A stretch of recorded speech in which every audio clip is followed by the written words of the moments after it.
Ok. Bonsoir à tous. Tous les mercredis, on essaie de se câbler et de présenter des thèmes différents avec des intervenants plus ou moins différents, des spécialités différentes. Là, ce soir, on a des personnes et des personnalités qui ont comment, qui ont des compétences. Comme je vois, Geoffroy Curie, lui, il est spécialisé dans l'ostéopathie, dans la structure du squelette, dans le sport aussi. Il a été coach sportif pendant plusieurs années. Et c'est un partenaire avec qui on avance et on partage des informations pour aider au maximum de monde.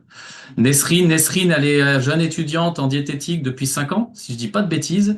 Et là, elle se lance dans un master en nutrition. Donc, elle nous aide aussi dans tout l'aspect. L'idée, c'est d'apporter ces idées, ces concepts nutritionnels. Comment on peut aider les gens. Catherine Soulier, ancienne docteur en pharmacie, c'est ça, plus de 30 ans d'expérience et qui maintenant dans les Pyrénées-Orientales aussi en naturopathie et qui accompagne énormément de monde aussi. Et Albert, alors Albert qui va intervenir, lui, il est plus dans l'agroalimentaire plus ou moins. Il a créé une entreprise qui s'appelle Terrabiota. Je vous conseille de regarder ce que c'est. Son idée, c'est d'apporter justement ces fameux fibres pour l'intestin. C'est ce qu'on va un peu le thème de ce soir, c'est tout ce qui est les troubles digestifs. Moi, le premier, j'ai été touché. D'autres, ça sera un peu plus compliqué. Ce sont des pathologies diverses et variées. Donc, on va pouvoir laisser la main. Je vais laisser la main à Geoffroy. Je vais ouvrir le slide. Alors, ça, si je fais ça, hop là, tac. Normalement, on va pouvoir. Ah, ok. Donc, Geoffroy, si tu m'entends? Je t'entends. Je t'entends, je t'entends. Bonsoir à tous. Alors, il y a une personne qui a oublié de se présenter quand même, c'est Julien. Oui. Et Julien, c'est un peu le mentor de tous les collaborateurs pour cette animation. C'est un peu le poisson pilote de l'équipe. Et, euh, et donc, on travaille en étroite collaboration pour pouvoir trouver les sujets qui sont impactants et qui vont pouvoir permettre à beaucoup de gens de s'en sortir, aux gens qui en ont marre d'avoir mal et aux gens qui en ont marre d'en avoir marre d'avoir mal. Donc voilà, c'est vraiment des combos complets. Donc voilà, Julien. Ce soir, donc, on parle des troubles digestifs. Comment divorcer avec Crohn? D'ailleurs, je vois qu'on a fait une petite coquille dès la première page. Il y a un petit R avant le O. Ouais, c'est pas bien grave. Voilà, donc on va évoquer toutes ces problématiques. Pourquoi l'évoquer? Parce que ça touche à peu près 5% de la population, les troubles digestifs, ce qui n'est pas rien.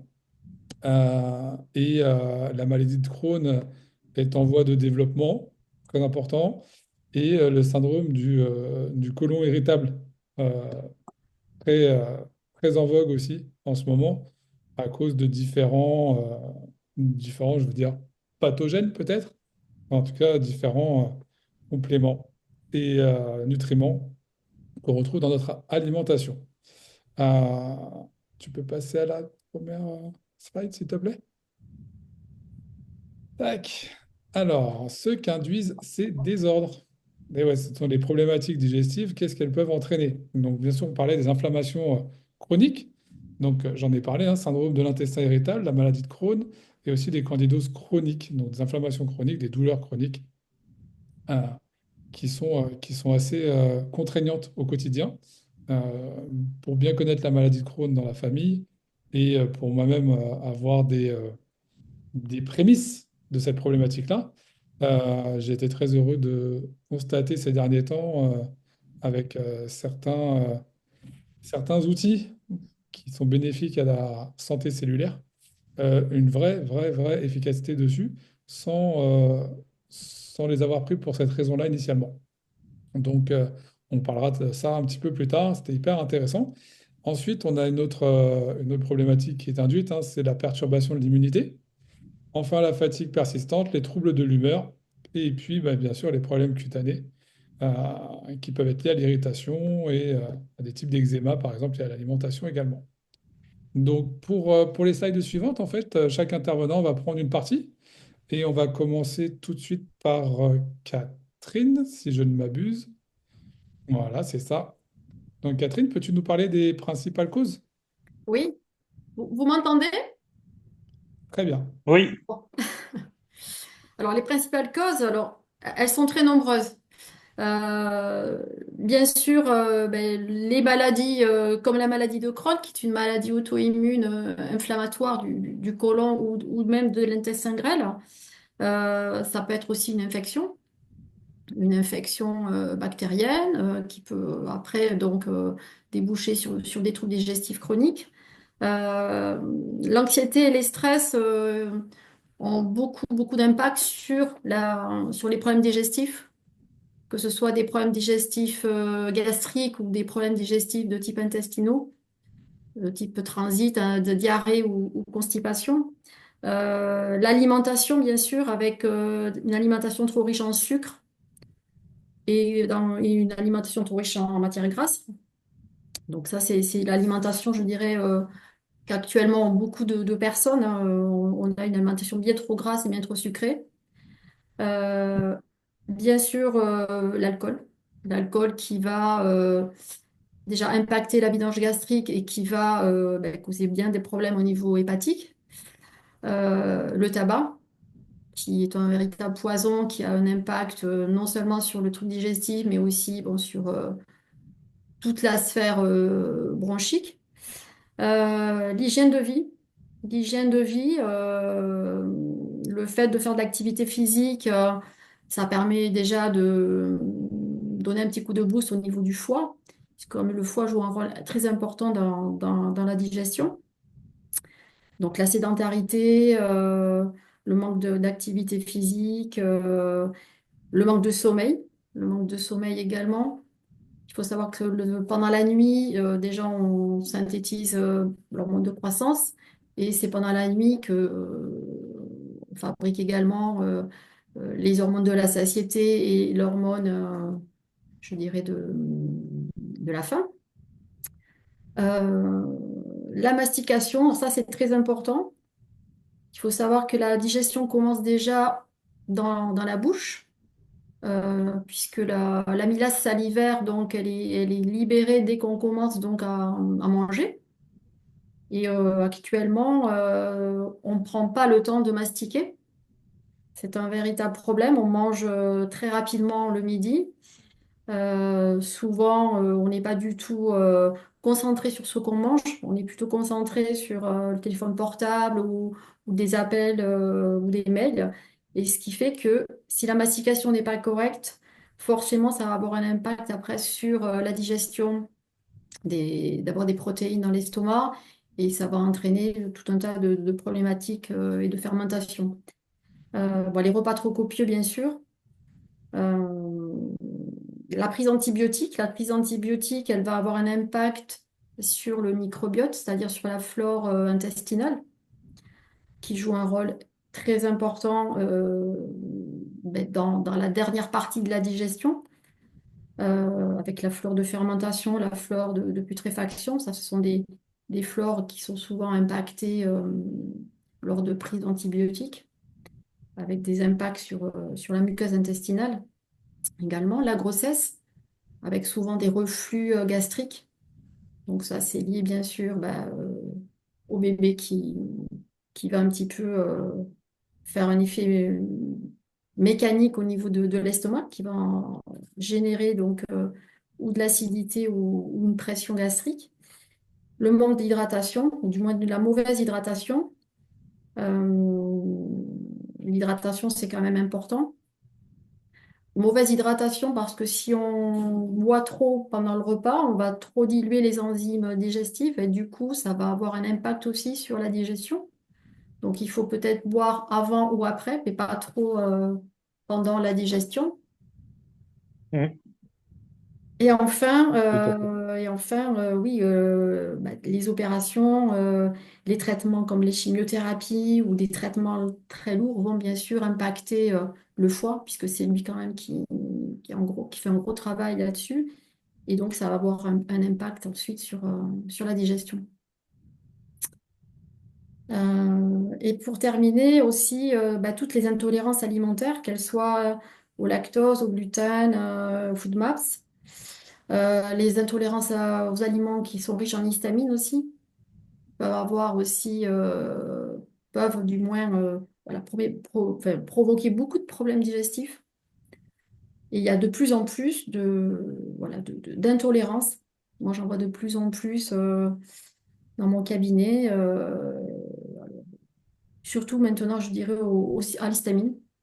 Il y a beaucoup d'aliments voilà, qu'on consomme régulièrement, que ce soit des fruits, que ce soit des légumes, que ce soit la charcuterie, des produits fumés, voilà, qui contiennent de l'histamine et qui génèrent beaucoup d'histamine et donc des réactions assez embêtantes au niveau digestif.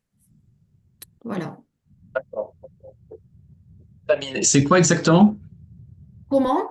Stamine, c'est ça? L'histamine, oui. Alors l'histamine, on fabrique de l'histamine, on en a tous dans l'organisme.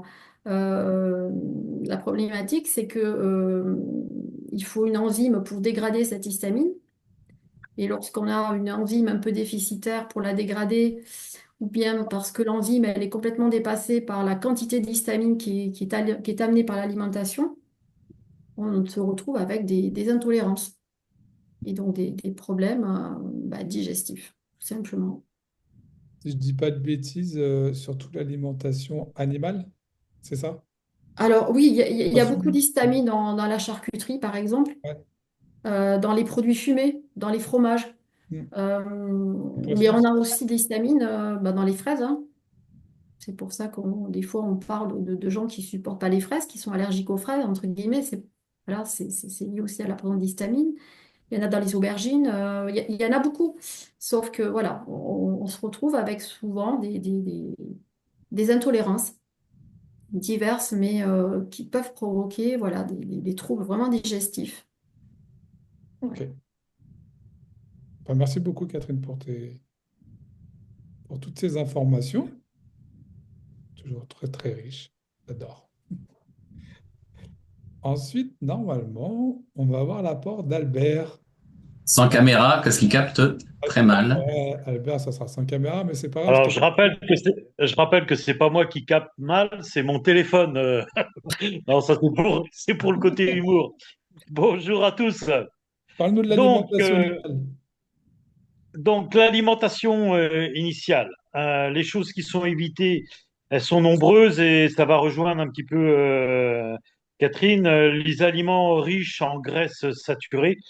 Un petit point, ce qu'on voit dans les graisses animales, ce qui est important aujourd'hui, je vois dans le domaine de la charcuterie, c'est que les graisses saturées sont liées aux nitrites et ça, c'est mauvais pour notre santé. Les viandes grasses, fromage à pâte dure, les produits laitiers. En revanche, je rappelle que certains produits laitiers sont quand même intéressants parce qu'ils ont des protéines et qui coûtent pas très très cher. C'est les petits Suisses. Les huiles de coco, c'est vrai que au début, moi personnellement, je croyais que c'était une bonne huile et en fin de compte, on m'en a dissuadé parce que bah, c'est au niveau de la qualité de la graisse qui n'est pas bonne pour nous. Et évidemment, les aliments frits. De toute façon, tout ce qui va à très haute température, il y a une transformation, et qui dit transformation dit automatiquement toxicité. Et je rappelle que les frites, on doit en manger une fois par semaine ou tous les 10 jours, hein. La préconisation, elle est là. Aliments épicés, alors oui, euh, pour certains, dans certaines ethnies, ils adorent ça et c'est un bon désinfectant. Moi, personnellement, je prends beaucoup de gingembre et je trouve que ça m'a aidé pas mal à maigrir avec du citron. Mais par contre, le citron, il a été, c'est pas du cru. Il a été monté à haute température et j'ai pas l'inconvénient de l'acidité. Je parle de ça parce que c'est un point important. Alors, les intolérances au lactose, ça touche beaucoup de personnes. De plus en plus, on a des jeunes enfants qui sont malheureusement intolérants au lactose. Euh, et 75% de la population mondiale, c'est énorme. Donc ensuite, on a les céréales. Les céréales, alors le gluten, je vais en parler un petit peu, si vous permettez. Le gluten tout seul, c'est un problème. Mais si le gluten reste avec l'amidon, on a beaucoup moins de problèmes. C'est pour ça que j'ai créé TerraBiota. Quand je crée le pain TerraBiota, c'est-à-dire que je fais en sorte que le gluten reste dans l'amidon. Dans ma farine, j'ai pas rajouté de gluten.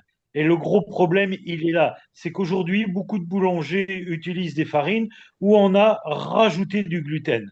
Et là, le gluten, il est séparé de l'amidon et c'est là que ça pose vraiment des problèmes. Et nous, on a une touche personnelle dans la création du pain pour que le gluten ne se détache pas de l'amidon. Et ça, c'est une des forces et une de nos technologies que nous avons chez TerraBiota. Euh, Présent dans le blé, donc ça conforte ce que je viens de dire. Euh, un point essentiel, c'est qu'on peut mettre du sarrasin. C'est une forme de blé. On fait des galettes de sarrasin pour ceux qui connaissent bien la Bretagne. Et aujourd'hui, c'est un moyen pour pouvoir ne pas avoir cette faiblesse du gluten, l'orge et le seigle.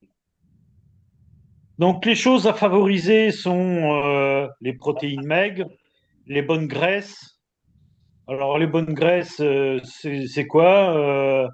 Ça peut être du beurre, hein, mais s'il n'est pas monté à haute température, et si c'est du bon beurre ou qu'il y a très peu d'eau dedans, très peu de petit lait aussi. Hein. C'est pour ça qu'on voit de temps en temps, l'autre jour j'étais avec une dame, elle me dit, bah, faut faire du beurre clarifié, mais bon, ça c'est pas toujours évident à faire. Le poisson, la volaille, sans peau, les viandes blanches, bien sûr, les légumineuses qu'on mange pas assez, les lentilles, les haricots rouges pour faire des chili con carne, c'est des choses qui sont intéressantes. Les lentilles vertes, c'est des points essentiels parce qu'on n'en mange pas, mais l'évolution se fait. Les légumes verts, les pois chiches, les haricots, les laits végétaux ou les céréales sans gluten. Attention sur les laits végétaux, parce que dans les laits végétaux, de la façon qu'ils sont faits, il y a parfois beaucoup de sucre de rajouter. Et là, si on rajoute du sucre blanc dedans, ce n'est plus un lait végétal. D'accord? Et ça, je veux le souligner parce que c'est quand même très important. Je rappelle que plus on rapporte de sucre, plus on acidifie notre corps et moins c'est bon. L'ananas, la papaye, le kiwi, riche en enzymes digestives. Aujourd'hui, ce qui est bon, c'est de manger du kiwi le matin avec du salé. Et, euh, et c'est une très bonne forme. Et aujourd'hui, si on a les moyens d'en acheter en grande quantité et les laisser un petit peu mûrir aussi, parce que la maturité du fruit est très importante aussi pour notre microbiote. Et c'est lui qui va apporter plus ou moins de qualité nutritionnelle dans notre microbiote. Donc voilà ce que j'avais à vous apporter ou à vous partager, les amis. Et si tu peux nous en dire un petit peu plus sur TerraBiota, sur en une minute, sur le pain particulier que tu fais, que je trouve ça intelligent, qui va dans le sens justement du thème d'aujourd'hui. Ouais. Alors merci de me donner la parole. Donc je vais faire mon petit pitch.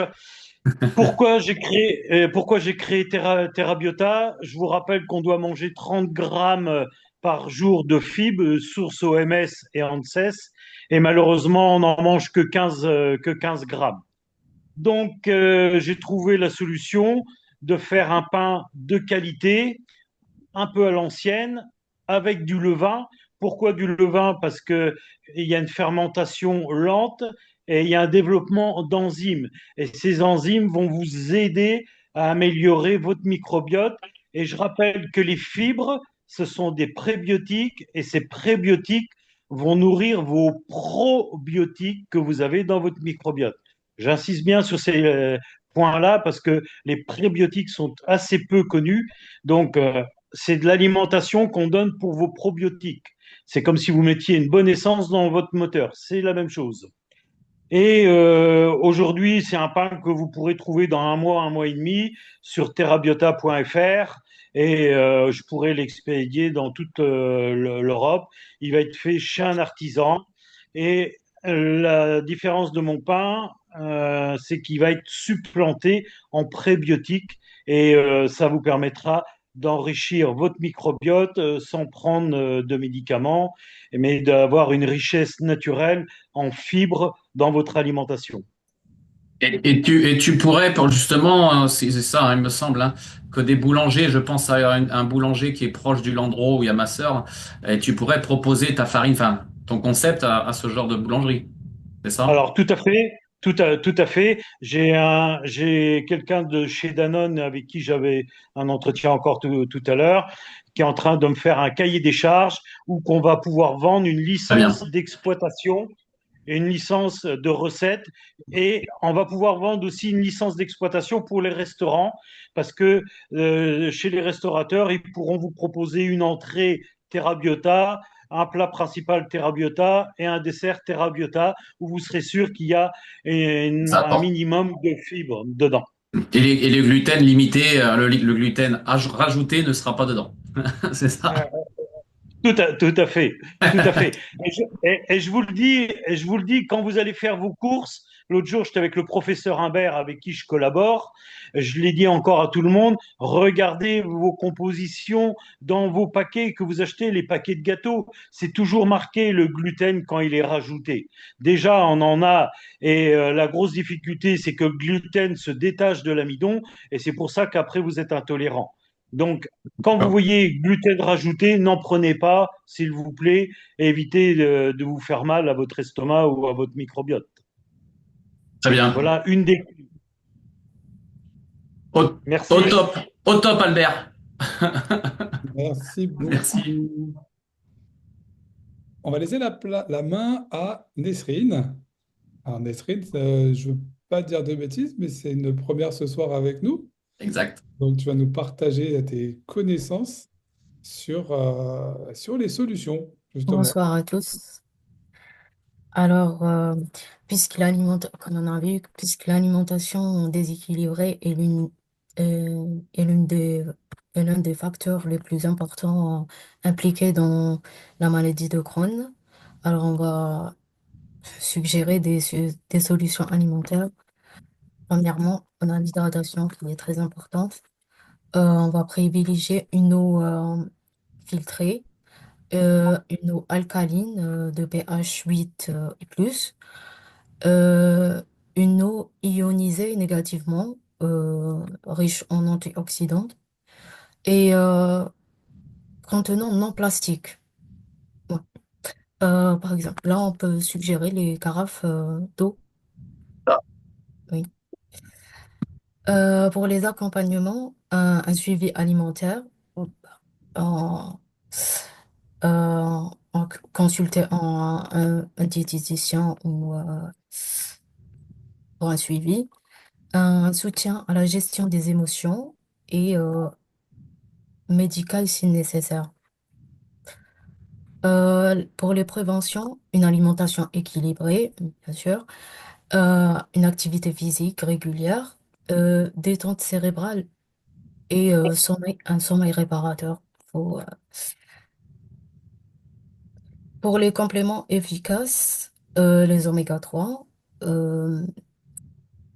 euh, là, j'ai pas de, j'ai pas de trop de connaissances sur vos produits. Du coup, je laisse la parole à l'un de vous. Ah ouais, je te remercie, Nesrine, pour pour la première, mais effectivement, ouais, les solutions sont un peu variées, hein. Quand on parlait de médical, bah, il y a des fois, il n'y a pas le choix du tout. Donc, il faut vraiment aller chercher des personnes qui maîtrisent le sujet, hein. On n'est pas, bah, il y a des connaissances à avoir, hein, il faut comprendre le pourquoi, comme disait Catherine, hein, au début. Et les compléments efficaces, comme disait Albert, bah, tout ce qui est fibres, les oligo-éléments, les prébiotiques ou pré- et probiotiques. Les prébiotiques, comme il disait très bien, très justement, c'est ce qui va nourrir tes bactéries. Et ces soldats, ces fameux soldats, ces fameuses zones, on appelle ça la flore intestinale. Et il faut vraiment amener les bons éléments pour qu'elle elle puisse être costaud et faire être efficace au niveau de cette zone-là. Alors, il y a des pigments complémentaires à avoir aussi qu'on peut. Les acides aminés, essentiels et non essentiels, ça on le verra aussi par la suite. Euh, il devrait pas tarder. Mon expert en nutrition, qui a chaque coup un gros décalage parce qu'il habite à La Réunion, il arrive dans peu de temps. Il m'a dit, ils sont en train de se connecter.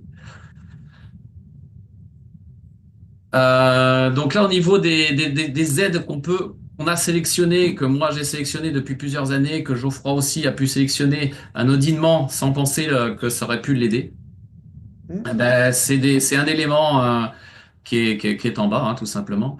Mais c'est vrai que si on amène ce qu'il faut à l'organisme, en faisant attention à ce qu'on amène dans notre organisme, comme déjà ce qu'on achète, comme a bien, très très bien justement dit, de lire l'étiquette hein, de la boîte d'emballage des gâteaux, des chips qu'on peut acheter, et surtout les acidifiants, parce qu'on en a parlé il y a quelques séances en arrière.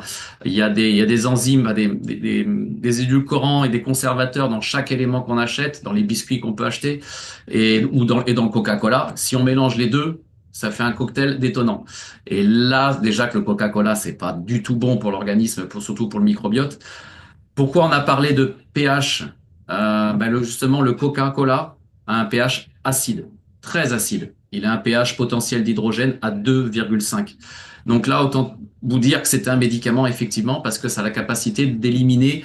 De 5, c'est à 1, le pH 1, c'est l'acide chlorhydrique. Donc c'est juste 10 points au-dessus, 10,5, 15 points au-dessus de l'acide chlorhydrique, le Coca-Cola. Donc faut le savoir. Donc c'est extrêmement acide et extrêmement sucré, avec des conservateurs. Donc il y a des éléments comme ça à avoir cette connaissance-là pour limiter cet impact au niveau de cette zone. Donc on peut enrichir en eau alcaline, ça c'est extrêmement important. Ioniser de préférence, mais en tout cas travailler sur la filtration. On n'a plus le choix du tout. Mais plus le choix du tout. Pourquoi? Parce que tout se retrouve dans l'eau du robinet. Hein. Qu'on soit clair. Hein. Tous les pesticides. Ah, j'ai quelqu'un qui rentre. Tous les pesticides se retrouvent dans l'eau. Et à savoir, les centrales d'épuration ne traitent pas les médicaments. Incapable, impossible. Donc il faut vraiment donc ça, la personne qui a du diabète, la personne qui utilise du tamoxifène par exemple pour ces problématiques cancéreuses, ben, se retrouve dans les eaux. Donc effectivement, il faut limiter déjà ces dégâts. Donc déjà ça c'est un petit système qui vaut pas grand-chose mais qui fait un super job. Beaucoup mieux que d'autres structures où là, faut vraiment voir le potentiel, l'alcalinité. Voilà. On prend une bandelette de piscine. Si on a une piscine, on prend un pH mètre et on peut le mesurer. L'autre, à la suite, juste la balance oil, ben c'est là les oméga 3, essentiels à ton corps, essentiels à nos cellules, essentiels à notre microbiote, à nos cheveux, à tout notre organisme. Si on apporte des oméga, donc les oméga 3, il y a plusieurs éléments, on va pas rentrer dans le détail, on en fera une conférence spécifique sur l'oméga 3, le pourquoi, l'impact, quel est le rôle de l'oméga 3 dans notre corps. On va en parler juste tout à l'heure. Il y a de la vitamine D3, donc ça aussi c'est important, et les polyphénols. Pareil, antitumoral et surtout un antioxydant assez fort. Alors, je sais pas si tout le monde a les données d'antioxydants. L'antioxydant, c'est des éléments, on trouve ça dans beaucoup de fruits, surtout les fruits rouges, hein, les baies, les groseilles ou autres. L'avantage, c'est d'éviter de faire vieillir nos cellules trop rapidement. Donc c'est pour ça qu'on prend des antioxydants le maximum possible pour éviter de vieillir trop vite, si on veut.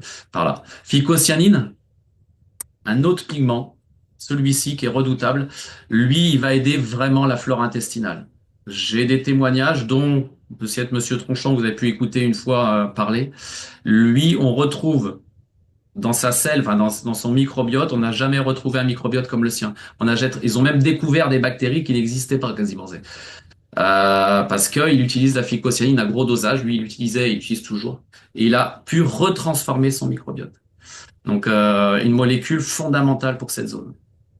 Et pas que, hein. Là, si on reste, on va faire aussi un focus là-dessus dans peu de temps. Le curcuma, un atout majeur, c'est l'inflammation. Un anti-inflammatoire assez fort, un des plus étudiés au monde, comme la phycocyanine, aussi le jus bleu, extrêmement étudié depuis peu, hein. Depuis 1960, 90, ça a été mis un peu dans la main de thérapeutique, de cette molécule-là en termes thérapeutiques, et il y a beaucoup d'études sur le cancer, par exemple, qui a été effectué comme le curcuma. Pareil. Donc là, l'avantage du curcuma, c'est que ça va calmer les inflammations au niveau digestif. Donc tous ceux qui ont des côlons irritables, qui ont des problématiques de Crohn, c'est pareil, c'est un très bon élément, un très bon combo. Et bien sûr, bah, la spiruline. La spiruline, alors on n'est pas obligé de tout faire, faut surtout pas tout faire d'un coup, mais il faut aller progressivement pour amener ce qu'il faut là, en fonction des cas. Mais amener des éléments fondamentaux comme ça, c'est important. La spiruline est très riche en protéines, très riche en oligoéléments, en acides aminés. L'expert, s'il arrive, yes, dans un instant. Il va pas tarder. Il pourrait vous en parler des heures et je laisserai la main sur une conférence une heure et demie sur ça, justement. Et bien sûr, les fameux prébiotiques, le psyllium, l'amidon, les bêta-glucans. C'est vrai que tu n'en as pas parlé, Albert, mais les bêta-glucans sont extrêmement importants. Les bêta-glucans, Ouais, normalement, c'est vrai. n'existent plus. On les retrouve plus dans l'expérimentation. C'est pour ça qu'on a autant de dysbiose, on a autant de maladies inflammatoires au niveau digestif. C'est dû à ces éléments-là. Les bêta-glucanes, on doit les retrouver dans les ferments, dans les fermentations, dans la levure, pardon. Et on les retrouve pas. On les retrouve pas. Et dans le blé aussi. Mais on les a plus du tout. Ce qui fait que bah, le corps en a besoin, mais il les a plus les capacités de les avoir, donc bah, il peut pas les fabriquer. Donc il faut les amener. Donc c'est pour ça que les bêta-glucans sont fondamentaux aussi. Donc voilà, au niveau des fibres, ce prébiotique a des fibres ciblées, l'inuline, les oligofructoses. Donc ça a été pensé aussi par des scientifiques, hein. C'est pas moi, hein. Il y en a. Donc c'est vraiment là, on est sur de du prébiotique et pas du probiotique. Probiotique, l'idée du probiotique, c'est apporter des bactéries. Voilà. Est-ce que je peux te permettre de compléter, Vas-y. Julien? C'est que aujourd'hui, tu parles des levures et c'est extrêmement important parce que les levures aident les probiotiques et les prébiotiques au sein de votre microbiote. Mais je vais vous donner une petite astuce. Aujourd'hui, si vous mettez des levures et de l'alcool, ce qu'on appelle de la bière, ça va pas être très très bon pour votre microbiote. Par contre, l'été, prenez une bière mais sans alcool, vous allez bénéficier de toutes les levures à l'intérieur et vous n'allez pas avoir d'alcool ou très très peu, c'est infime.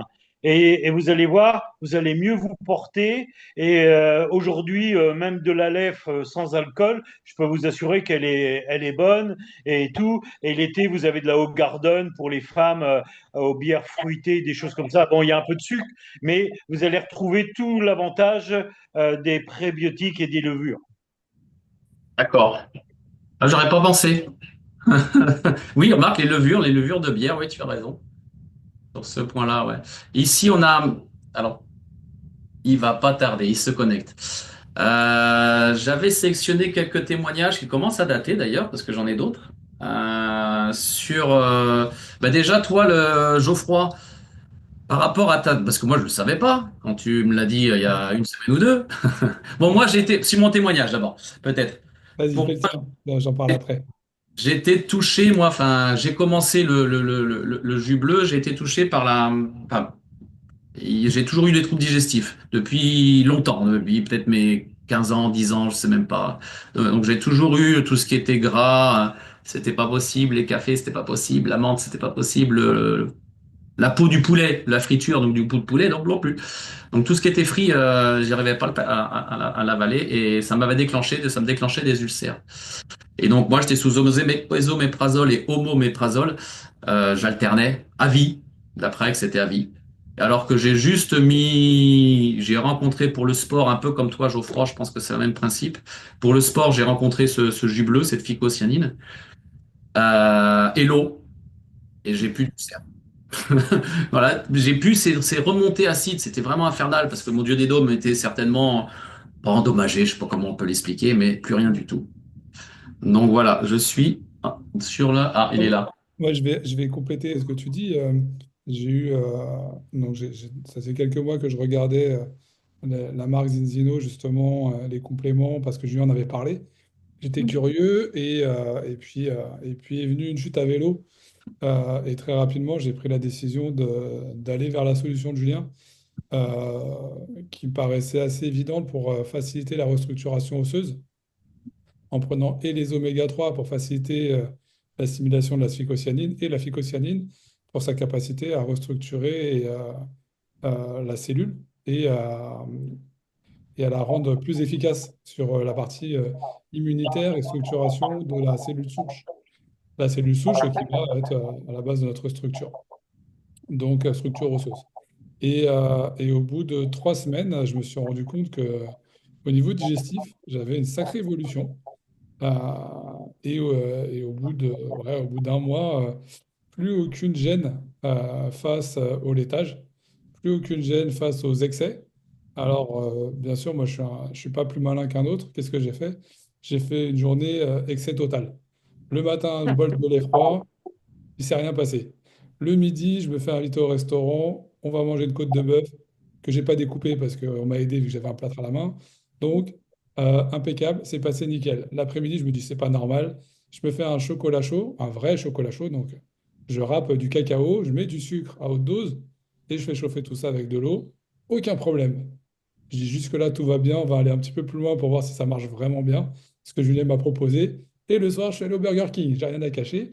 Donc, là, j'ai les cheveux de Catherine qui s'hérissent, je vois, parce qu'elle me suit, elle me dit, mais n'importe quoi, le garçon.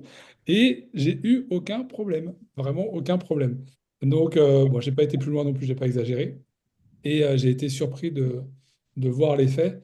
Et j'ai un ami qui prend aussi que la phycocyanine pour le coup, qui avait des troubles digestifs, mais lui parce que lui a un gros stress oxydatif de par son métier, et qui m'a dit exactement la même chose, quoi. En à peine un mois, plus de remontée, plus d'aigreur sur le vélo parce que Exact. c'était assez surprenant. Lui qui est un sceptique averti, eh bien, il m'a dit merci. Bon, bah, tant mieux pour lui. Je suis content. Euh, Bon, voilà, c'est un témoignage sincère et franc, hein. C'est plutôt agréable de vivre de cette façon-là maintenant. Et quand Catherine m'a suivi, j'étais dans le même état, dans la même situation. Et j'ai eu les mêmes effets avec d'autres approches. Donc voilà, ça a mis juste un petit peu plus de temps. Et là, moi, j'étais très surpris. Donc, donc voilà, j'ai pas de doute que Catherine, quand tu vas compléter et que tu vas faire des combos de ce que tu proposes, je suis sûr que ça va détonner et les efficacités, elles vont être l'efficacité de tes apports et l'efficacité de tes suivis vont être détonnants. Moi, j'ai pas trop de doutes. Voilà pour mon apport pour ce soir. Et tout à fait, Geoffroy. C'est évident qu'il y a une synergie entre la phycocyanine et, on va dire, les probiotiques et même les postbiotiques, puisqu'aujourd'hui, on parle de postbiotiques, qui sont des acides gras à courte chaîne qui sont synthétisés par les bonnes bactéries, qui elles-mêmes utilisent les prébiotiques pour fabriquer les postbiotiques. Je ne sais pas si je suis claire, mais en tout cas, la phycocyanine je dirais, voilà, être un plus dans tous ces protocoles. Totalement. Mais tu reviens, moi je reviendrai pas en arrière, hein, quand je m'en souvenais des remontées acides, je sais pas si tu as vécu ça, Geoffroy, moi c'était remontées acides tous les matins. Tous les matins, je rotais de l'acidité et ça me brûlait. Ouais, ouais, c'est vrai que ça change la vie. Je laisserai la main après à Pierre Buis, je vais laisser les deux témoignages, qui est un premier témoignage sur la maladie de Crohn. Hop là, dans l'autre sens. Sur la maladie de Crohn.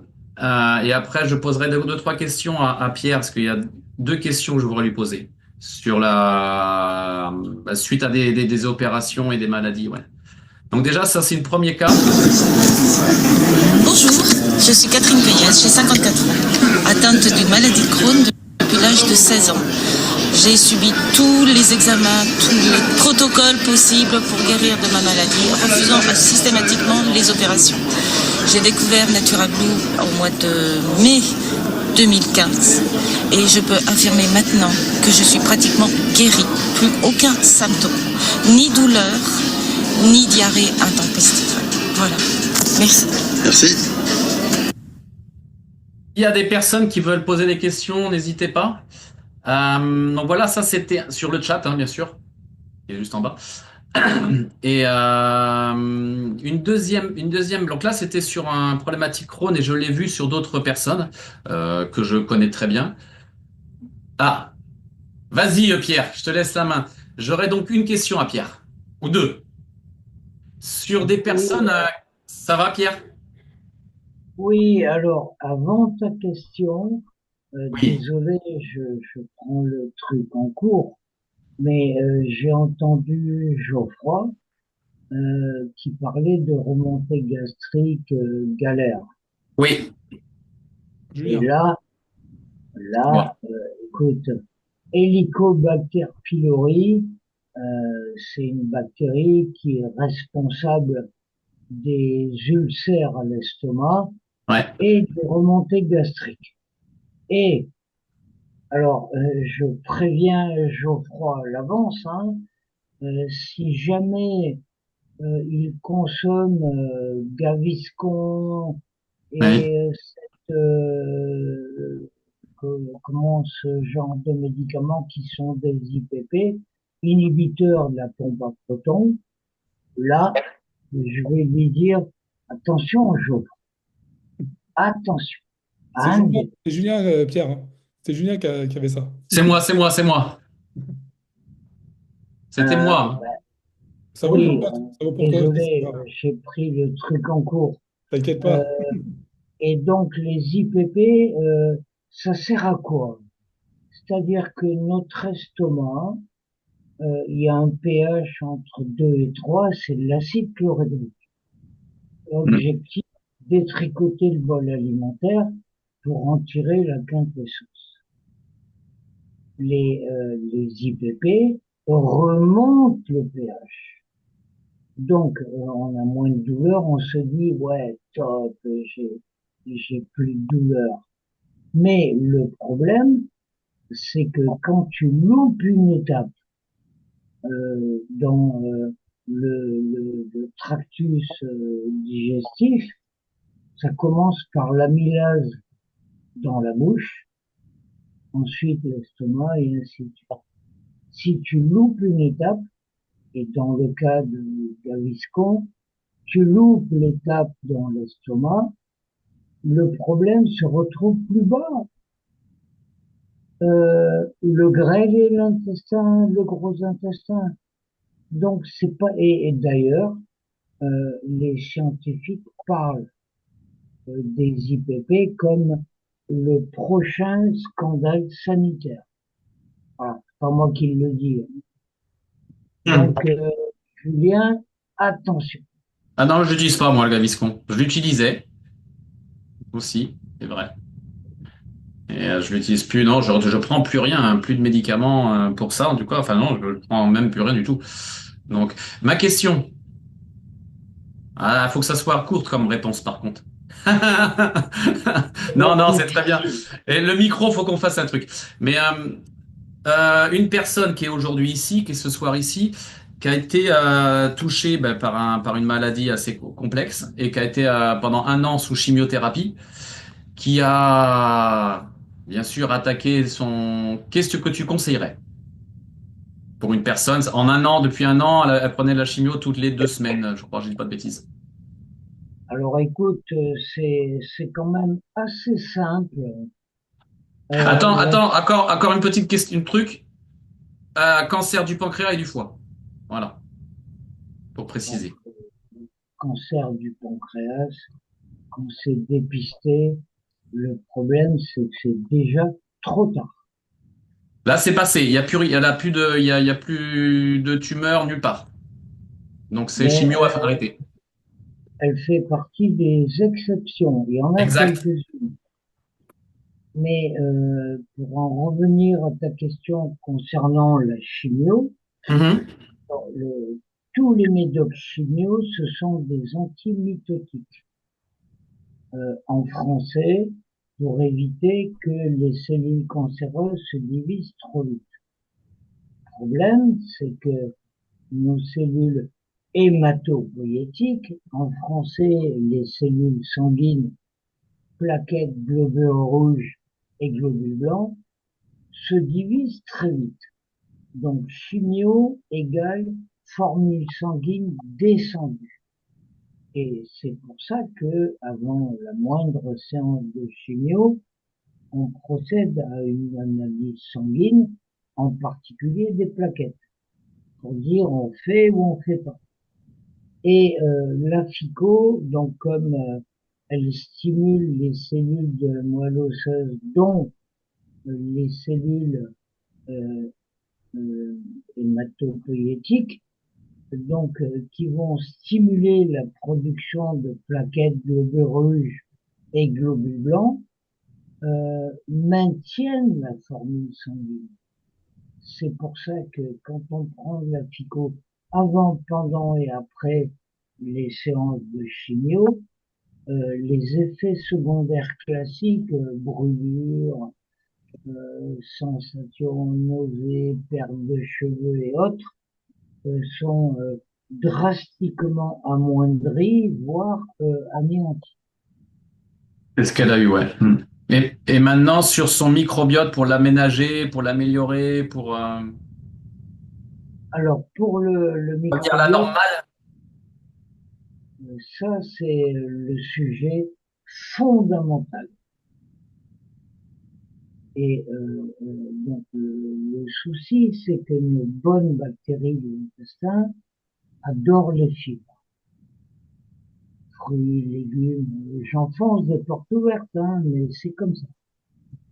Et donc lorsque on est carencé en fibres, dans le cas, je ne sais pas exactement ce qui a été dit sur Crohn, mais c'est pareil pour maladie cœliaque et autres. Dès qu'on consomme des fibres, problème.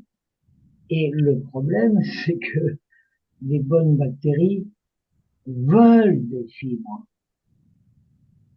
Et la spiruline a cette particularité, c'est qu'elle est à la fois un prébiotique et un probiotique. Voilà. D'accord. Donc, concernant maladie de Crohn en particulier, euh, tout ça, comme les autres maladies auto-immunes, la plupart du temps, ça démarre dans l'intestin avec une trop grande porosité de l'endothélium de l'intestin.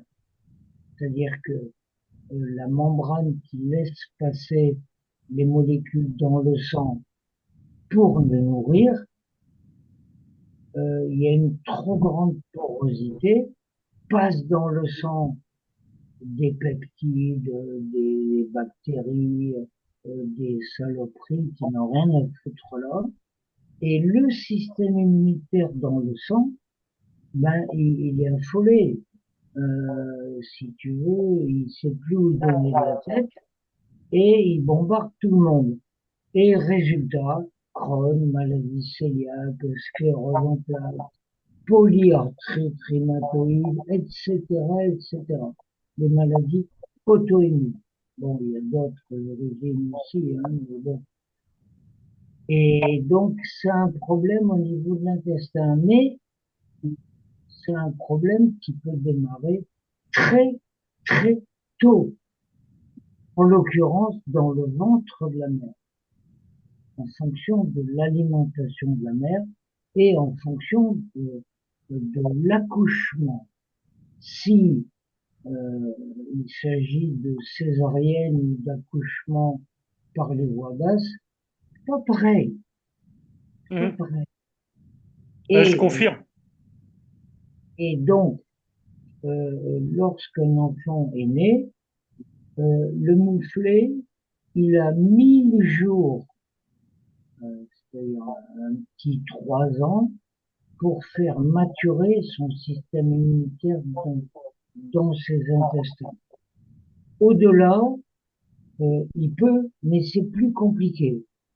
Donc les 3 premières années sont fondamentales pour cet écosystème au sein du microbiote bactérien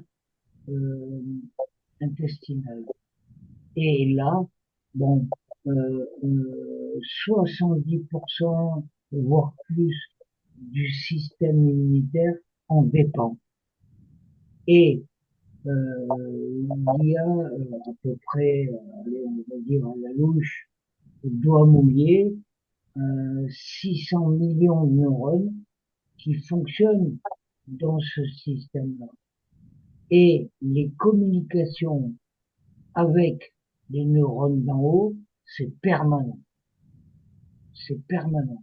Mais pas que, parce que les microbiotes, autour de la peau qui nous protège, autour du cœur, de partout dans l'organisme, sont en communication, c'est du darknet, hein. Toi, tu n'as pas accès. Par contre, eux communiquent en permanence. Et c'est le microbiote intestinal qui commande. Il commande la prise alimentaire, il commande tout par-delà. Donc, s'il y a une dysbiose au niveau de l'intestin, il y a un problème. Ouais, totalement. Totalement. Et du coup, donc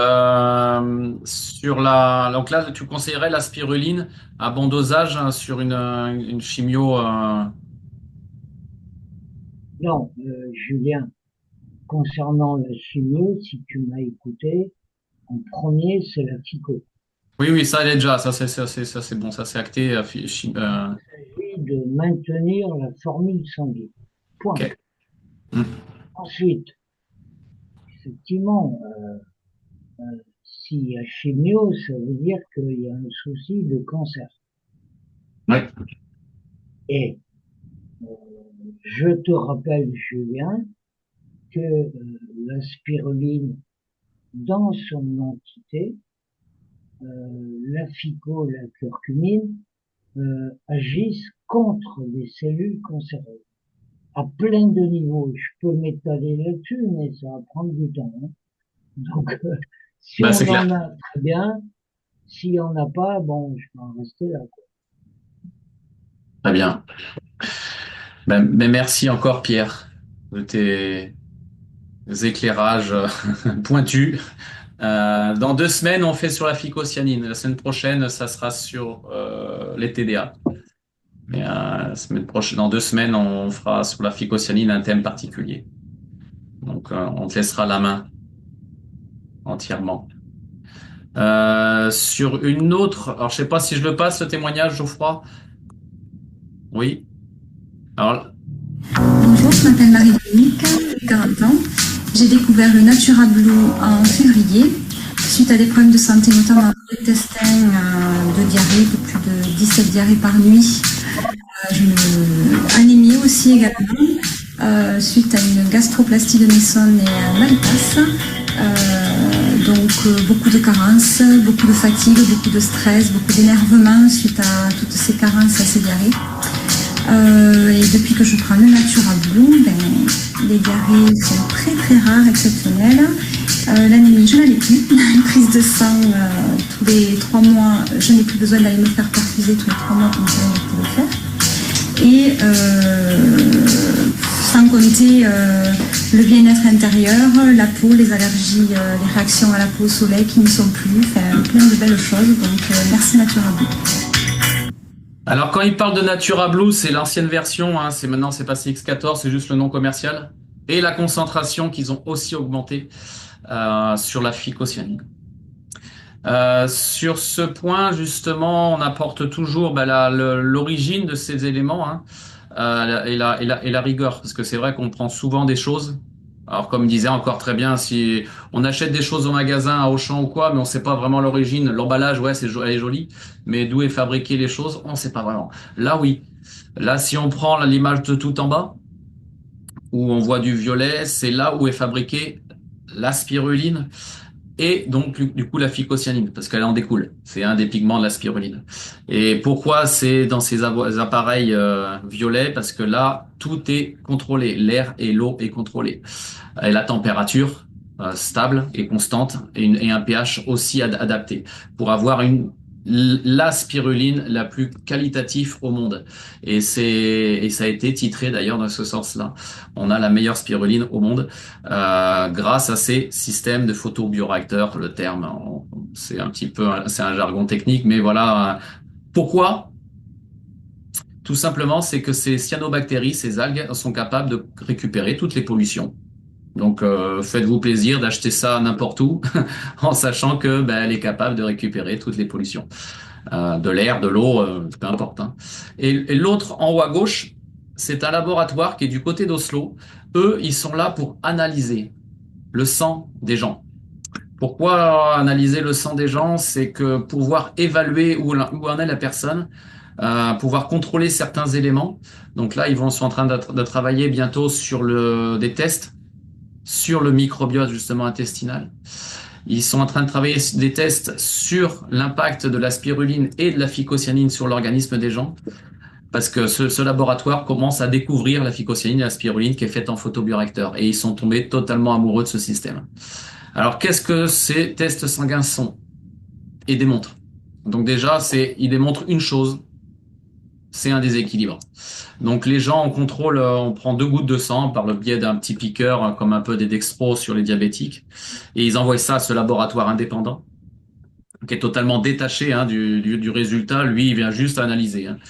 Et du coup, il donne ce petit document là. J'ai fait juste une synthèse. Hein. On voit juste un document ici là avec du rouge. Quand on voit du rouge, c'est pas bon. Généralement, il vaut mieux voir du vert. Là, cette personne-là est en gros déséquilibre d'oméga 3 et d'oméga 6. Donc les chiffres qui sont ici, 47 et 1. 47, ça veut dire la valeur d'oméga 6, la quantité d'oméga 6 qu'il y a dans son sang. Alors c'est fait par chromatographie, hein. C'est une technique un peu plus poussée où on analyse la cellule sanguine, pas que le sang, que le sang sur l'instant T. Donc là c'est sur 4 mois. Donc c'est pas parce que tu as pris une cuite la veille ou tu es sorti de Noël que ton sang va être modifié. Non, non, c'est vraiment une analyse sur plusieurs mois. 47, c'est les oméga 6. Et 1, c'est les oméga 3. Donc, qui c'est qui gagne? C'est l'oméga 6. Alors, les deux sont importants. Oméga 3, c'est important. L'oméga 6, c'est important. Mais pas en déséquilibre. Surtout pas en déséquilibre. L'oméga 6 est là pour créer des inflammations. L'oméga 3 fait l'inverse. L'oméga 6 est tumoral. L'oméga 3 est antitumoral. L'oméga 3 est anti-allergique. L'autre est allergène. Donc, il faut être vraiment en équilibre. Alors, équilibre ou semi-équilibre. Donc, un oméga 3 pour 3 oméga 6, on est bon. En dessous, on est extrêmement bien. 1 pour 1, c'est la naissance, c'est la genèse de la personne. À sa naissance, on a un oméga 3, un oméga 6. Après, au fil du temps, on se déséquilibre au fur et à mesure de ce qu'on mange, comme disait très bien Albert, de ce qu'on amène dans notre bouche, par notre bouche, et ce qu'on en achète, bien entendu. Donc là, cette personne-là a un gros déséquilibre. Il va droit vers une pathologie ou une problématique santé, laquelle je sais pas. Là, ce qu'on peut voir ici, ce chiffre, donc là, on a la force mentale, ils donnent les indices de force mentale, les indices d'oméga. La protection, donc là, il est à 0%, donc toute attaque, il va être pris. Et là, on a une valeur de fluidité de la membrane. Là, dans sa cellule sanguine, rien ne rentre. Dans toutes ses cellules de corps, rien ne rentre. À 1 oméga 3 pour 4 oméga 6, 100% de la nutrition. 1 oméga 3 pour 8 oméga 6, 50% de la nutrition passe dans la cellule. 1 sur 12, 0%. Donc là, il est 1 sur 21. Le médicament, le citron, je sais pas, l'orange qu'il peut manger ne passera pas dans sa cellule parce que la cellule est trop dure. Donc voilà à quoi sert ce laboratoire qui est très intéressant et un des points importants à analyser chez les gens. Donc voilà un petit peu ce qu'on voulait aussi rajouter et complémenter cette information. Pierre, encore une dernière question si je peux me permettre. Pour une personne qui est totalement constipée depuis des années, depuis plus de 50 ans, quel conseil? Oui, des conseils, bon, écoute, hydratation, si c'est une femme, Oui, c'est aussi un problème hormonal, etc. Bon, je voudrais revenir sur maladie de Crohn, parce qu'il me semble que c'était le sujet de ce soir. oui, Alors, pour les gens qui sont atteints de ce syndrome, c'est un cruel dilemme. Pourquoi? Parce que ils ont besoin de fibres, mais s'ils consomment des fibres, il faut aller aux toilettes direct. Voilà, c'est un problème. Ça veut dire quoi? Ça veut dire que ce sont des gens qui, au niveau alimentaire, sont carencés tout, en tout, parce que dans leur alimentation conseillée par les médecins, ils oblitèrent les nutriments essentiels. Donc, carencé égale problème, en plus. Et donc, déjà, tu as une errance médicale pendant des années pour mettre le doigt sur le syndrome. Et la seule réponse médicale, c'est dire, bon, ben, Julien, on va couper un petit bout d'intestin grêle et on verra après. Alors, ça tient quelque temps, mais pas longtemps, ça règle rien du tout. Le problème à régler, c'est l'écosystème microbien de l'intestin, des intestins. Et donc, la réponse possible, c'est pour éviter justement les différentes carences, c'est une des fonctions fondamentales de la spiruline complète, c'est de consommer de la spiruline, mais à dose homéopathique au début, et augmenter petit à petit, de façon à rétablir autant que faire se peut ce fameux équilibre de l'écosystème intestinal.